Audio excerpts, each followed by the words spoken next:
In part 1, we talked about the painful loop of forced togetherness and why the real work of healing from betrayal starts not with us, but with you. We explored the essential pillars of individual healing and radical self-compassion, the steps you must take to find your footing and create safety within yourself first.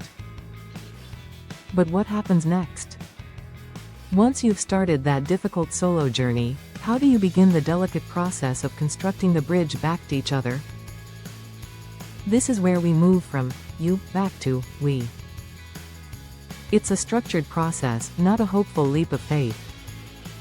In this video, we're going to walk through the step-by-step framework for rebuilding your relationship on a new, solid foundation of two whole individuals. This is the path to building something stronger than what you had before. Building the bridge back to us. Once both partners have committed to their individual healing and started to build a foundation of self-compassion, you can begin the delicate process of constructing the bridge back to each other. This process, as outlined by relationship experts like Drs.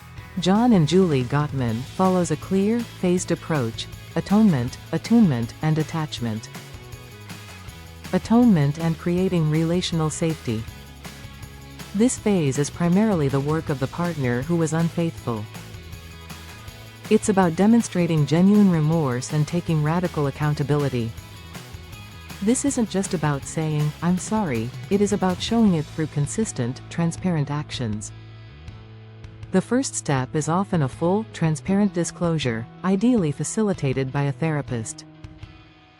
This is where the betrayed partner gets to ask all their questions and receive honest answers without defensiveness.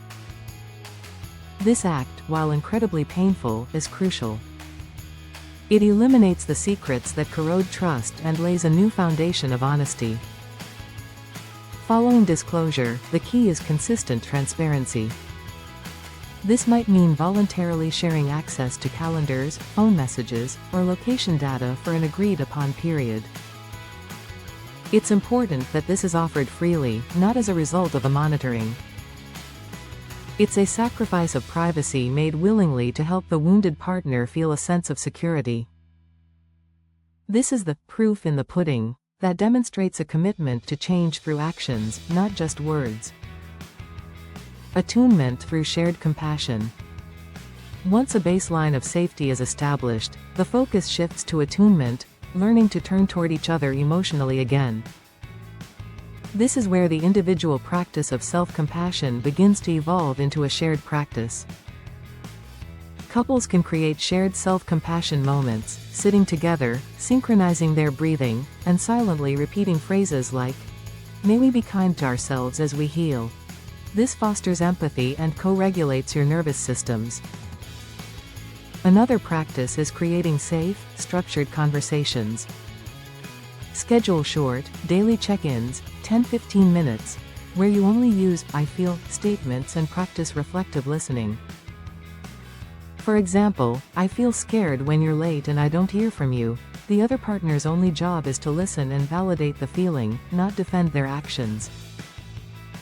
"I hear that you feel scared when I'm late. That makes sense." This isn't about solving problems, it's about hearing and understanding each other's emotional reality. Rebuilding emotional intimacy with rituals. This phase is about rebuilding a positive connection by creating new shared experiences. It's vital to start with low-stakes, non-threatening rituals of connection. This is the time to bring back date nights, but with one critical rule: no talking about the affair or other heavy issues. The goal is simply to have fun, to laugh, and to remember what you once liked about each other. It's about creating new positive memories to begin to outweigh the painful ones. You can also create small, daily trust-building exercises.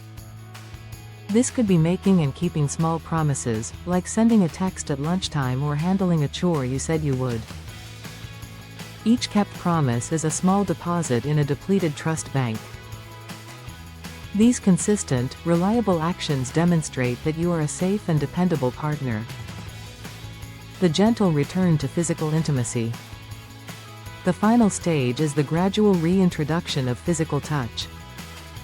Sex is often the last and most sensitive piece to fall back into place.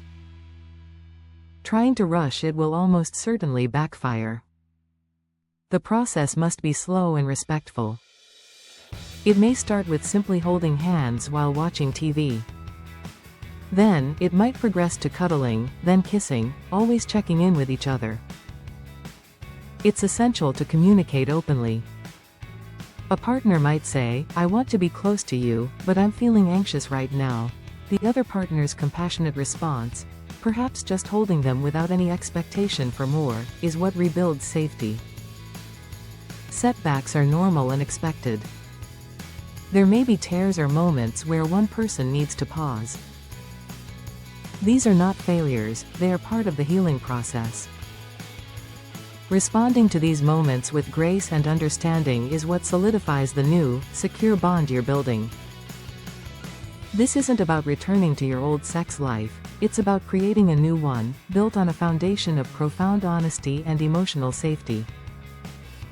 The path to rebuilding intimacy after betrayal isn't a quick fix or a straight line. It's a messy, painful, and profoundly transformative journey. It requires you to abandon the conventional wisdom of forcing togetherness and instead embrace the courageous work of healing yourself first. It begins by taking a step back, giving yourself space to breathe, and learning to treat yourself with the radical self-compassion you so desperately need. It is built on the foundation of two whole, healed individuals choosing to come together not out of brokenness, but out of strength. The intimacy you build on this new foundation will not be a fragile replica of what you lost.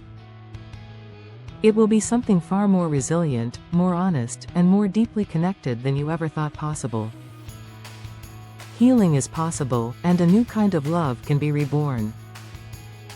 The journey is long, and you don't have to walk it alone. There is a community of people who understand what you're going through. Share a part of your story or a piece of your struggle in the comments below. Reading each other's experiences is a powerful reminder that you are not alone in this.